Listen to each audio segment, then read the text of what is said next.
Title: Building a Production-Ready AI Workflow, from Data Ingestion to Model Deployment Using MLOps Best Practices.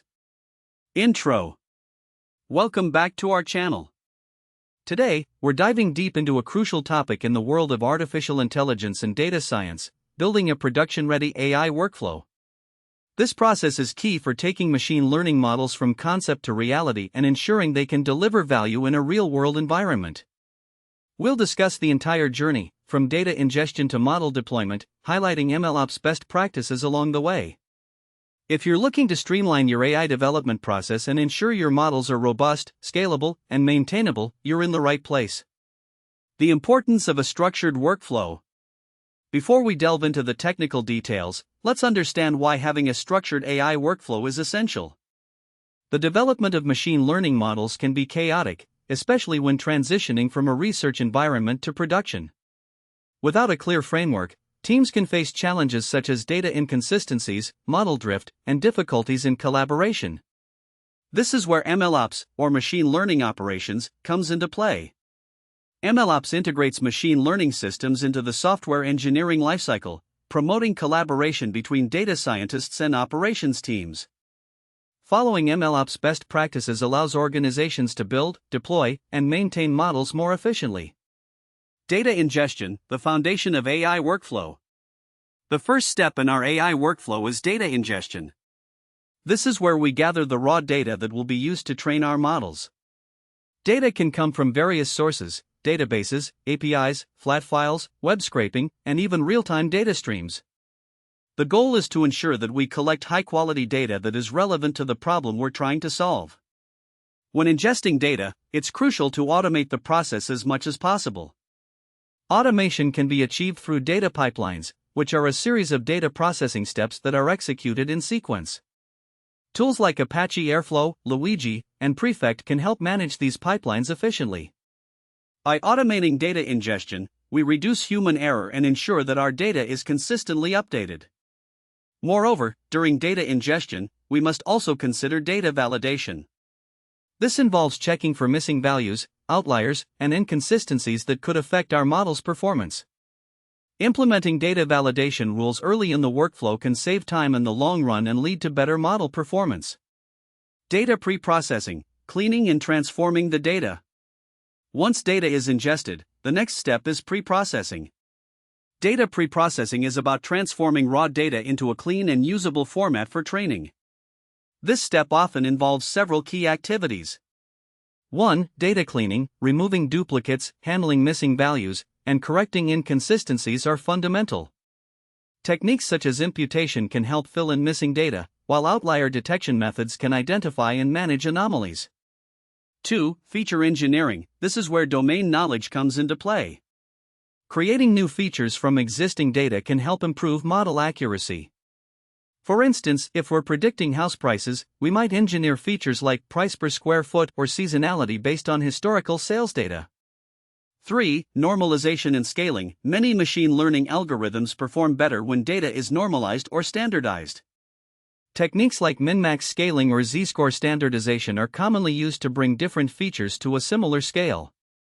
For data transformation, transforming categorical variables into numerical representations using techniques like one-hot encoding or label encoding is crucial, especially for algorithms that require numerical input.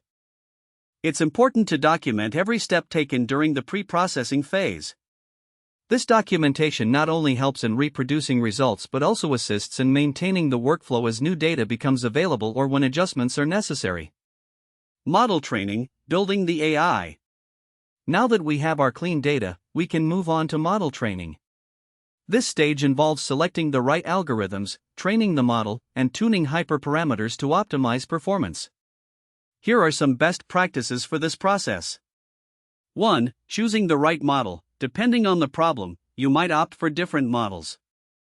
For instance, regression algorithms work well for continuous outcomes, while classification algorithms are suitable for categorical outcomes. It's often a good idea to start with a few baseline models to set a performance benchmark. 2. Cross-validation. To ensure that our model generalizes well to unseen data, we should employ techniques like k-fold cross-validation. This method involves partitioning the training data into k subsets, training the model k times, each time using a different subset for validation. This process helps assess model performance and reduces the risk of overfitting. 3. Hyperparameter tuning. Finding the best combination of hyperparameters can significantly affect model performance. Techniques like grid search and random search can help automate this process. Additionally, using tools like Optuna or HyperOpt can provide more efficient optimization strategies. For model evaluation, after training, it's essential to evaluate the model using a separate test dataset. Metrics like accuracy, precision, recall, F1 score, or area under the ROC curve, AUC, should be calculated, depending on the problem type. This evaluation will inform us whether our model is performing as expected. As we train our models, it's crucial to maintain a versioning system for both data and models. Tools like DVC, Data Version Control, can help manage this aspect effectively, allowing teams to keep track of different model versions and datasets used. Model deployment, putting AI into production. Once we have a trained and validated model, it's time for deployment. Model deployment is a critical step that brings our AI solution to the end users. There are various ways to deploy machine learning models, including 1. Batch inference. This method involves processing large volumes of data at once, usually on a scheduled basis. For example, a model might predict customer behavior once a day based on the previous day's data.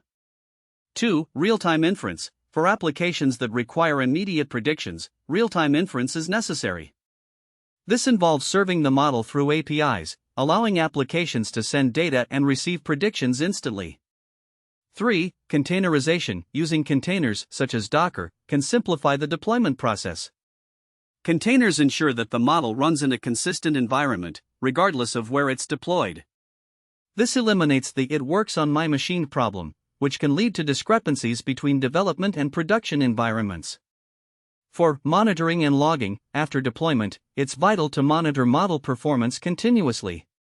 Tools like Prometheus or Grafana can be used to track metrics, and logging solutions can capture predictions and any anomalies that arise. This ongoing monitoring helps detect issues like model drift, where the model's performance degrades over time due to changes in data patterns. 5. A feedback loop. Establishing a feedback loop is crucial for continuous improvement. Gathering user feedback and leveraging it to retrain models ensures that the AI solution remains effective and relevant. This process may involve periodic updates or automated retraining pipelines that trigger when performance drops below a certain threshold. Summary and best practices. In summary, building a production-ready AI workflow requires a structured approach that spans from data ingestion to model deployment. Each step plays a pivotal role in ensuring that the final product is not only accurate but also scalable and maintainable. Here are some best practices to keep in mind. 1. Automation. Automate as much of the workflow as possible, from data ingestion to model deployment, to reduce manual errors and streamline processes. 2. Documentation. Keep thorough documentation at every stage. This practice facilitates collaboration and helps onboard new team members. 3. Version control. Implement version control for both data and models. This allows for easy tracking of changes and helps reproduce results. For monitoring and maintenance, continuously monitor model performance after deployment and have a strategy for retraining models as needed. 5. Collaboration. Foster collaboration between data scientists, data engineers, and DevOps teams. Effective communication is key to successful MLOps. By following these best practices and maintaining a focus on the entire workflow, organizations can build AI solutions that not only work but excel in production environments. Outro. Thank you for watching. We hope this video has provided you with valuable insights into building a production-ready AI workflow using MLOps Best Practices. If you have any questions or if there are other topics you'd like us to cover, please leave a comment below. Don't forget to like, subscribe, and hit the notification bell for more content on AI, data science, and machine learning. Until next time, happy modeling!